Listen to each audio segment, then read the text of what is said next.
My daughter signed away her baby, so we raised him as our own. 25 years later, she showed up to extort us for money. When my daughter Mildred was 18, she got me a gift. It was a pregnancy stick with 2 pink lines. I sighed. She had always been more on the careless side, the type to never think things through. I couldn't even get a word in before she started hollering, and I'm not getting a baby termination, so y'all better step up. For context, by y'all, she meant me and her father, and by step up, she meant dedicating our lives to raising her baby for her. Well, me and my husband love babies and always wanted to have more children, so we agreed pretty quickly, and soon Mildred was practically shoving forms in our face. She insisted on signing away her parental rights because she didn't want any responsibility in case my grandparents ran into money problems, as if she had any money to give. Anyway, Philip ended up being an amazing son. He was curious and kind, never asked without saying please, always offering to help my husband with his work. Unfortunately, he was an accountant and could never take him up on the offer, but the gesture was unbelievably wholesome, and when he turned 10, he started asking about his bio mom, our daughter. It was clear he wanted a relationship with her. Every Mother's Day, he'd write 2 cards and had a stack of envelopes labeled "to mommy" in a box under his bed. Plus, he tried to contact her and asked for a meeting over 12 times when he turned 11 years old. Me and my husband always tried to distract him from this, to reassure him that we loved him as our own. But it wasn't until the 13th time our daughter shut him down that he finally gave up and started living his own life. I did everything I could to make him feel welcomed into our home. Me and my husband both gave up our savings so he could go to college without getting a part-time job. We made sure that he went on holiday at least once a year, with just one of us tagging along with him. By the time he was 22, it seemed like he had forgotten all about his mother. She was still talking to us but never asked about me or tried to have a mother-son relationship. I was always extremely grateful for this, because by this point I loved Philip more than I could ever love Mildred, and she purposely kept us from her life too. She had us blocked on every social media platform, including WhatsApp. All I knew was that she had married someone new across the country. Good riddance. My son ended up dropping out of college because he and his friends had started a car cleaning business. His marketing was so good that business soared, and he always gave me and my husband 15% of all his earnings to thank us for being so amazing. There was just one thing I hated about him. He was dead set on paying us back so we could experience what we missed while raising him. It ticked me off a lot because I never wanted him to feel like that, and we enjoyed raising him more than we would have enjoyed doing anything else. A year later, he met the love of his life, Amber, and she was a sweetheart. Little did I know, his life wasn't going to be all sunshine and rainbows, because as we all sat around the table for Thanksgiving dinner, he got a call. I figured it was a new client, and my face was practically beaming with pride. He even put it on speakerphone, but as soon as he picked up, my heart dropped. It was Mildred. She asked how he was doing, and he kept all the answers short but firm. It was at that moment that I realized he had truly stopped loving her. She asked to meet at a restaurant, and he said he'd think about it before hanging up. Honey, me and your father can go with you? I offered, because his eyebrows were furrowed like he was actually considering it. That would be amazing, he exclaimed, his cheeriness lighting up the entire room. I myself knew she was up to no good. She hadn't tried to establish a relationship in 25 years, and I knew what she was like. When we sat down at the fanciest restaurant in town, she didn't even hug my son or ask how he was doing. So what's the meal budget for tonight? Was the first thing she blurted. My son just shrugged his shoulders before saying whatever, and she ordered the lobster ravioli with a bottle of white wine. When she caught sight of my son's lock screen, she pounced. Oh wow, is that your girlfriend? She's beautiful. Her voice sounded so fake that the entire table was quiet for a few seconds before she spoke again. It reminds me of me and my recently divorced husband. We used to be so cute. I asked her what happened, and she told me she had cheated on him. My son rolled his eyes. Stuff just happens sometimes. Anyway, I'm really struggling to find a job right now. Do you think you could help me out?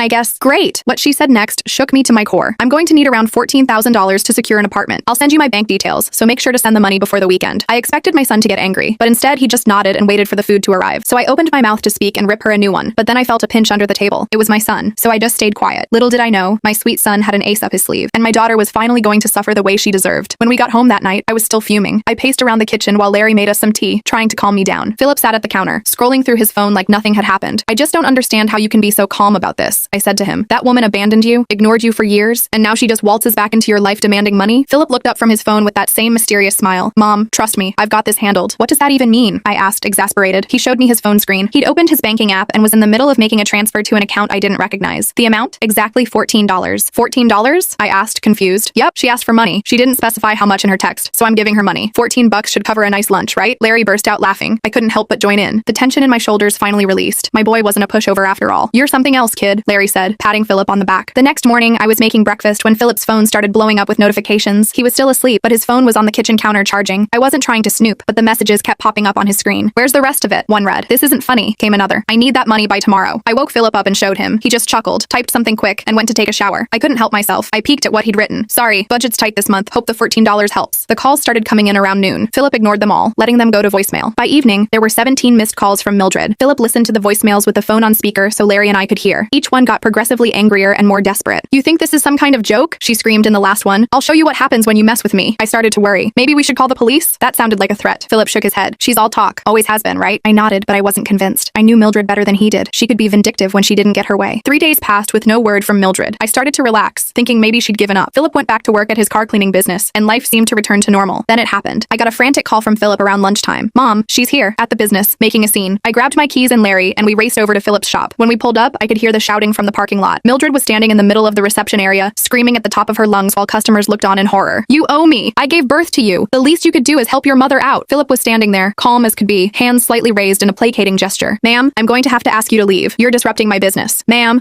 I'm your mother, you ungrateful little poop. I stepped forward, ready to intervene, but Larry held me back. Let him handle it, he whispered, and handle it he did. Philip walked over to Mildred, still completely composed, and spoke in a quiet, firm voice. You need to leave now, or I'll call the police. Go ahead, call them. I'll tell them how you promised me money and then went back on your word. I saw Philip's assistant Ralph discreetly picking up the phone. Good boy. Philip gently took Mildred's elbow and started guiding her toward the door. I never promised you $14,000. I said I would help you out, and I sent you what I could afford. Now please leave before you embarrass yourself further. What happened next shocked me. Mildred reached into her purse, pulled out her phone, and shoved it in Philip's face. See this? I've been recording this whole thing, and I've got the text where you agreed to help me. I'm going to post this online and show everyone what kind of son abandons his mother in her time of need. I later found out she'd only started recording halfway through the confrontation, after she'd already been screaming and causing a scene, but the damage was done. She stormed out, nearly knocking over a display of car air fresheners on her way. Philip spent the next hour apologizing to customers and offering discounts on their next visit. 3 people canceled their appointments on the spot. I could see the worry on his face, though he tried to hide it. That night, as we sat around our kitchen table trying to figure out what to do next, Philip's phone dinged with a notification. It was a link from Amber. Mildred had posted the video on Facebook, edited to make it look like Philip was coldly turning away his desperate mother. She'd added a long caption about how her son, who ran a successful business, refused to help her avoid homelessness. The comments were brutal. People calling Philip heartless, saying they'd never use his services. Some even threatening to leave bad reviews on his business page. This is slander, Larry said, his face red with anger. We can sue her for this. Philip shook his head. That would just drag this out longer. I have a better idea. The next day, Philip posted a video of his own. He sat in his office, looking directly at the camera, and calmly explained the situation. How Mildred had given him up at birth. How she'd rejected his attempts to connect as a child. How she'd suddenly reappeared demanding $14,000 after 25 years of no contact. He showed screenshots of their text exchanges, including her immediate jump to asking for money without even asking about his life. I don't hold any grudges, he said at the end. I wish her well, but I won't be manipulated or bullied, and I won't let false accusations damage the business I've built through hard work and honest service. The response was overwhelming. Comments flooded in supporting Philip. Customers posted about their positive experiences with his business. The tide of public opinion turned quickly, but Mildred wasn't done. A week later, Philip got a call from the local police department. Someone had filed a report accusing him of theft. According to the report, Philip had verbally agreed to loan Mildred money and then refused to follow through, which the complainant was trying to classify as theft by deception. The officer who called sounded skeptical about the whole thing, but said they had to investigate any formal complaint. Philip had to go down to the station to give a statement. I went with him for moral support, and I've never been prouder of how he handled himself. He calmly explained the situation, showed them the text messages, and even pulled up the bank transfer of $14 he'd sent her. The officer actually chuckled at that. So you did send her money, just not as much as she wanted? Yes, sir, Philip replied. I never specified an amount in our texts. She asked for help, and I helped as much as I felt comfortable with. The investigation was closed pretty quickly after that. The officer told us off the record that these kinds of disputes weren't really police matters anyway. They were civil issues at best. I thought that would be the end of it. I was wrong. Mildred must have realized she couldn't get to Philip directly, so she changed tactics. She showed up at our house one afternoon when Philip wasn't there. Just me and Larry. I almost didn't recognize her standing on our porch. She looked terrible. Hair unwashed, clothes rumpled, eyes red from crying or drinking or both. Can I come in? She asked, her voice small and pitiful. Please, Mom. I just want to talk. Against my better judgment, I let her in. Larry was in his study working, and I called him down. His face hardened when he saw Mildred sitting at our kitchen table. What do you want now? He asked. She burst into tears. Big, dramatic sobs that shook her whole body. I've made such a mess of everything, she wailed. I just needed help, and I didn't know how to ask properly. I handed her a tissue, keeping my distance emotionally. I'd seen this performance before. Why did you file a police report against Philip? I asked. She wiped her eyes. I was desperate. I really am about to be homeless. My ex-husband is cutting me off completely, and I have nowhere to go. So you thought the solution was to try to get your son arrested? Larry's voice was ice cold. I wasn't trying to get him arrested. I just wanted someone to make him help me. She turned to Larry, her eyes suddenly calculating. Dad, you understand, don't you? You always understood me better than Mom did. I saw something flicker in Larry's eyes. Doubt? Sympathy? Whatever it was. It worried me. He has the money, she continued. His business is doing so well. What's $14,000 to him? It's nothing, but it would save my life. Mildred, I said firmly, Philip doesn't owe you anything. You signed away your parental rights. You rejected him when he reached out to you. You can't just show up 25 years later demanding money. But he's my son, she cried. No, I said, standing up. He's our son. We raised him. We loved him. We were there for every skinned knee, every school play, every heartbreak. Where were you? She turned to Larry again. Dad, please, talk to him for me. He'll listen to you. To my horror, Larry hesitated. Maybe we could help you out a little. Not the full amount, but something to get you on your feet. I couldn't believe what I was hearing. Larry, no. She's manipulating you. She's still our daughter, Margaret, he said, using my full name like he always did when we disagreed about something serious. And what about Philip? What message does that send to him? Mildred saw her opening and pounced. Philip doesn't need to know. It could just be between us. A family helping family. I was about to argue further when we heard the front door open. Philip was home early. He stopped dead in his tracks when he saw Mildred at our kitchen table. His face went completely blank, that same neutral expression he'd had at the restaurant. What's going on here? He asked quietly. Your mother came to apologize, Larry said quickly. Mildred nodded eagerly. Yes, I feel terrible about everything. I was hoping we could start fresh. Philip looked at me. I couldn't hide my skepticism, and he picked up on it immediately. Is that really why you're here? He asked Mildred. She nodded again, eyes wide and innocent. Of course. What other reason would I have? To try to get money from my parents since you couldn't get it from me. Her face changed so fast it was almost comical. The tears dried up instantly, replaced by a cold glare. Well, what did you expect? You're living the high life while I'm suffering. Someone in this family needs to step up. Philip just shook his head. I think you should leave now. Not until I get what I came for, she snapped. And what What exactly did you come for, Mildred? He asked, his voice dangerously calm. She looked at Larry. Dad was just about to help me out, weren't you, Dad? Larry looked uncomfortable. I said we might be able to help a little. Philip's face fell. I could see the hurt in his eyes, the feeling of betrayal. It broke my heart. Dad, she's using you, Philip said quietly, just like she's trying to use me. Larry looked torn. I put my hand on his arm. Listen to him, Larry. He's right. Mildred stood up, her chair scraping loudly against the floor. Fine, be that way. All of you. I'll figure it out myself, like I always have to. She stormed out, slamming the door behind her. The silence that followed was deafening. Philip wouldn't look at Larry. Larry stared at the floor, ashamed. I'm sorry, son, he finally said. I don't know what came over me. She's always been able to wrap you around her finger, Philip replied, his voice flat. Even after everything she's done. He turned and walked out of the kitchen. I heard his car start a few minutes later. He didn't come home that night. The next few days were tense. Philip was distant, focusing on damage control for his business. The video Mildred had posted had caused some problems, even though Philip's response had helped. A few negative reviews had appeared online, clearly fake but harmful nonetheless. Larry was beating himself up for almost falling for Mildred's manipulation. I tried to reassure him, but the truth was, I was disappointed too. After all these years, he should have known better. Philip finally came over for dinner about a week later. He seemed preoccupied, checking his phone constantly. Everything okay? I asked as we cleared the dishes. Yeah, just waiting for a call, he said vaguely. The call came just as we were having dessert. Philip excused himself to take it in the living room. When he came back, he was smiling that calculating smile again. That was Amber, he said. Everything's set for tomorrow night. What's tomorrow night? Larry asked. I've invited Mildred to dinner, a peace offering. I nearly dropped my fork. You what? After everything she's done? He nodded. I think it's time we resolve this situation once and for all. I'd like you both to come too. Philip, I don't think that's a good idea. I started. Please, Mom, trust me on this. I know what I'm doing. There was something in his eyes that made me believe him, so against my better judgment, I agreed. Larry did too, though he looked as uncertain as I felt. The restaurant Philip chose was even fancier than the last one, a place where a meal for four could easily run $500 or more. When we arrived, Mildred was already there, looking much better than she had at our house. Her hair was done, she wore a new-looking dress, and her nails were freshly manicured. So much for being broke, I thought. Philip greeted her with a hug, which surprised me. She looked surprised too, but quickly recovered, playing the role of the delighted mother reunited with her son. I'm so glad you called, she gushed. I've been feeling terrible about how things went. Water under the bridge, Philip said smoothly. Let's just enjoy dinner, shall we? The meal started pleasantly enough. Philip asked Mildred questions about her life, seeming genuinely interested in her answers. She soaked up the attention, talking nonstop about herself. I noticed Philip kept refilling her wine glass. By the time the main course arrived, she was on her fourth glass and getting loose-lipped. So, Mildred, Philip said casually, tell me more about this apartment you need money for. She launched into a detailed description of a luxury condo with ocean views. It's absolutely perfect, she sighed, but the deposit is killer. And you don't have any savings from your marriage or previous jobs? She waved her hand dismissively. Oh, I've never been good with money. And Richard, my ex, he's being such a jerk about the divorce settlement. That must be tough, Philip said sympathetically. So what's your plan if you can't get the money from family? She took another big sip of wine. Oh, I'll figure something out. I always do. She leaned in conspiratorially. Between you and me, I've got a few tricks up my sleeve. Like what? Philip prompted. She giggled. Well, that police report was just the beginning. If that didn't work, I was thinking of calling some of your big clients, telling them some sob stories about how you mistreat your poor mother. I gasped. Larry's hand tightened around his fork. Philip just nodded calmly. That's an interesting strategy. So the whole thing about being homeless was just a lie to get money from me? She shrugged. Not entirely. I do need a place to stay, but maybe not as desperately as I made it sound. She laughed. You should have seen your dad's face when I cried at your house. He was ready to write me a check on the spot. So you admit you were manipulating us? Philip asked, his voice still casual. Oh, come on. It's not manipulation. It's just knowing which buttons to push. She winked at him. You're my son. You should want to help me. Even though you abandoned me and rejected me when I tried to reach out to you as a kid, her face hardened slightly. That was different. I wasn't ready to be a mother then. And now you're ready to be a mother when you need money? She rolled her eyes. Don't be so dramatic. This is how family works. You help each other out. By lying and filing false police reports? She leaned back in her chair. Look, I did what I had to do, and I'd do it again if I needed to. That's just who I am. Philip smiled and reached into his pocket. He pulled out his phone and tapped the screen a few times. Thanks for clarifying that, Mildred. I just wanted to make sure I understood exactly where we stand. Her eyes narrowed. What do you mean? He turned his phone around to show her the screen. It was a recording app, and it had been running the entire time. The color drained from her face. You recorded me? Yep, every word, including your admission that you lied about needing money to avoid homelessness, that you filed a false police report, and that you were planning to contact my clients with more lies if that didn't work. You can't do that. That's illegal, she sputtered. Actually, in this state, only one party needs to consent to a recording. That would be me. He pocketed his phone. I think we're done here. Mildred looked around wildly, as if searching for an escape route. You wouldn't really use that against me, would you? I'm your mother. No, Philip said firmly. Margaret is my mother. Larry is my father. You're just someone who gave birth to me and then decided I wasn't worth your time until you wanted something from me. He stood up, dropping several $100 bills on the table. Dinner's on me. Enjoy the rest of your meal if you want. We're leaving. As we walked out, I heard Mildred call after us, her voice desperate now. Philip, wait! I'm sorry. We can work this out. But Philip didn't look back. None of us did. In the parking lot, I hugged my son tight. I'm so proud of you, I whispered. Thanks, Mom, he said. But it's not over yet. What do you mean? Larry asked. Philip checked his watch. By now, Amber has uploaded the full audio recording to my social media accounts, along with a statement explaining the situation. The truth is finally out there for everyone to hear. I checked my phone. Sure enough, there it was. A post from Philip's business account with the recording and a simple, straightforward explanation of the events of the past few weeks. You planned all this? I asked, amazed. He nodded. I knew she wouldn't be able to resist bragging about her schemes if she thought she was winning. People like Mildred always want credit for how clever they think they are. We drove home in silence, each lost in our own thoughts. I kept thinking about how Philip had handled the whole situation, with dignity, intelligence, and a level head. He'd outmaneuvered Mildred at every turn without stooping to her level. The fallout was swift and severe. By the next morning, Mildred's social media accounts were flooded with negative comments. People who had initially sympathized with her were now calling her out for her manipulation and lies. The few friends who had stood by her quickly distanced themselves. I almost felt sorry for her. Almost. Then came the final confrontation. 3 days after the dinner, Mildred showed up at Philip's business again. This time she wasn't shouting. She looked defeated, broken. I was there helping with some paperwork when she walked in. Philip saw her and sighed. "What now, Mildred?" he asked wearily. "You've ruined me," she said, her voice barely above a whisper. "My friends won't talk to me. I can't get a job because that recording is everywhere. I really am going to be homeless now." Philip looked at her for a long moment. "That's not my problem," he finally said. She took a step toward him, her face twisting with anger. "How can you be so cold? I gave you life, and then you threw me away," he replied calmly. "You made your choices, Mildred. Now you're facing the consequences." She lunged forward suddenly, her hand raised as if to slap him. I jumped up, ready to intervene, but Philip caught her wrist midair. "Don't," he said quietly. "Just don't." The fight seemed to drain out of her all at once. She sagged, tears streaming down her face. "What am I supposed to do now?" she whispered. For a moment, I saw a flicker of compassion in Philip's eyes. Despite everything, part of him still cared about the woman who had given birth to him. "Get help," he said gently. "Real help. For whatever issues make you treat people this way. And then maybe, someday, we can try to have some kind of relationship, but not like this. Never like this." He released her wrist and stepped back. "I'm not giving you money. I'm not letting you manipulate me or my parents anymore. This ends now." She stared at him for a long moment, then turned and walked out without another word. As the door closed behind her, Philip let out a long breath. I went to him and put my arm around his shoulders. "Are you okay?" I asked. He nodded slowly. "Yeah, I think I finally am." I didn't see Mildred for almost 2 weeks after that confrontation at Philip's shop. I kept expecting her to pop up again with some new scheme, but there was nothing. Just silence. I was starting to think maybe she'd finally gotten the message and moved on. Then one morning, I was checking my email and saw something that made my stomach drop. It was from Mildred, sent to me, Larry, and Philip. The subject line just said, "Goodbye." I opened it with shaking hands. It was short, just a few lines about how she couldn't handle the public humiliation anymore and was going to end it all. Classic Mildred, always with the drama. But what if she was serious this time? I called Philip immediately. "Did you see the email?" I asked as soon as he picked up. "Yeah, I saw it," he sighed. "Don't worry, Mom. She's not going to hurt herself." "How can you be so sure?" I was already grabbing my car keys, ready to drive to her last known address, because I just got a notification that she posted on Instagram 10 minutes ago, a selfie at some coffee shop with the caption, "New beginnings." I collapsed back into my chair, relief washing over me. So it's just another manipulation tactic. Exactly. She's hoping we'll panic and reach out, maybe offer money to help her get back on her feet after her darkest moment. I had to admit, he had her number. "What should we do?" "Nothing," he said firmly. "Absolutely nothing." And that's what we did. None of us responded to the email. Philip blocked her on all his social media and changed his phone number. Larry and I did the same. It felt harsh, but necessary. Like cutting out a cancer before it could spread further. Life started getting back to normal. Philip's business recovered from the temporary hit to its reputation. In fact, the whole drama had actually brought him some new customers who admired how he'd handled the situation. People love a good redemption story, I guess. About a month after the sewer slide email, I was at the grocery store when my cart accidentally bumped into someone else's. I looked up to apologize and found myself face to face with Richard, Mildred's ex-husband. "Margaret," he said, looking surprised. "Is that you?" I hadn't seen Richard in years, not since before the divorce. He looked older, of course, but good, healthy, happy. "Richard, hi," I said, not sure what else to say. "What's the proper etiquette when you run into your estranged daughter's ex-husband?" He saved me from having to figure it out. "I heard about what happened with Mildred and Philip. I'm really sorry." I shrugged. "It's not your fault." "No, but," he hesitated. "I feel like I should have warned you." When she started talking about reconnecting with Philip, I knew she was up to something. She'd just maxed out all her credit cards and was looking for a new source of cash. "So she really was broke?" I asked. He nodded. "Oh yeah, but not because I cut her off like she claimed. The divorce settlement was more than fair. She just blows through money like water." We ended up getting coffee after finishing our shopping. Richard filled me in on a lot of things I hadn't known. How Mildred had cheated on him multiple times. How she'd emptied their joint savings account before telling him she wanted a divorce. How she'd tried to turn their friends against him with lies about abuse. "It's like she can't help herself," he said, stirring his coffee absently. "She sees people as resources to be used, not as human beings." I thought about all the times I'd made excuses for Mildred's behavior when she was growing up. The stolen money from my purse that I convinced myself I'd misplaced. The lies about where she was going that I pretended to believe because the truth was too painful. The way I'd let her manipulate Larry over and over. I enabled her, I admitted, for years. Richard reached across the table and patted my hand. We all did, in our own ways. But Philip didn't. "That kid of yours has a strong backbone." I smiled, pride swelling in my chest. "Yes, he does." When I got home, I told Larry about running into Richard. He says Mildred's moved to Arizona, started fresh with a new group of people who don't know her history. Larry just nodded, looking tired. The whole ordeal had aged him. He'd taken it harder than me in some ways, especially after almost falling for her manipulation that day at our house. Good, maybe she'll stay there. But of course, that wasn't the end of it. Nothing ever is with Mildred. 3 months later, Philip and Amber got engaged. They decided to have a small party at their house to celebrate, just family and close friends. About 20 people total. I was in the kitchen helping Amber set up the food when the doorbell rang. I heard Philip answer it, then silence. Too much silence. I peeked around the corner and felt my heart sink. Mildred was standing in the doorway, holding a gift bag and smiling like she'd been invited. "Surprise," she said, trying to push past Philip into the house. "I heard my baby boy is getting married." Philip blocked her entry. "How did you find out about this? How did you even know where I live?" She waved her hand dismissively. "Oh, I have my ways. Aren't you going to invite me in? I brought champagne." I stepped forward, ready to back Philip up, but he gave me a look that said he had this handled. "Mildred," he said calmly, "you weren't invited." Her smile faltered. "But I'm your mother. Of course I should be at your engagement party." "No, you're not invited," he repeated, "and you're not welcome here." Her face darkened. "Is this because of that little misunderstanding we had? I thought we were past that." "It wasn't a misunderstanding. You tried to extort money from me, filed a false police report against me, and threatened to destroy my business. Then you sent a fake sewer slide threat when that didn't work." She had the audacity to look offended. I was in a bad place. You could show a little compassion. By this point, other guests had noticed the commotion. They were watching curiously from inside. I saw Amber coming up behind Philip, her face concerned. "What's going on?" she asked. "Nothing," Philip said, not taking his eyes off Mildred. She was just leaving. Mildred's gaze shifted to Amber, and I saw something ugly flash in her eyes. "So you're the the one who's taking my son away from me. Amber blinked in surprise. Excuse me? He was going to help me until you turned him against me, Mildred hissed. You think you're so perfect with your pretty face and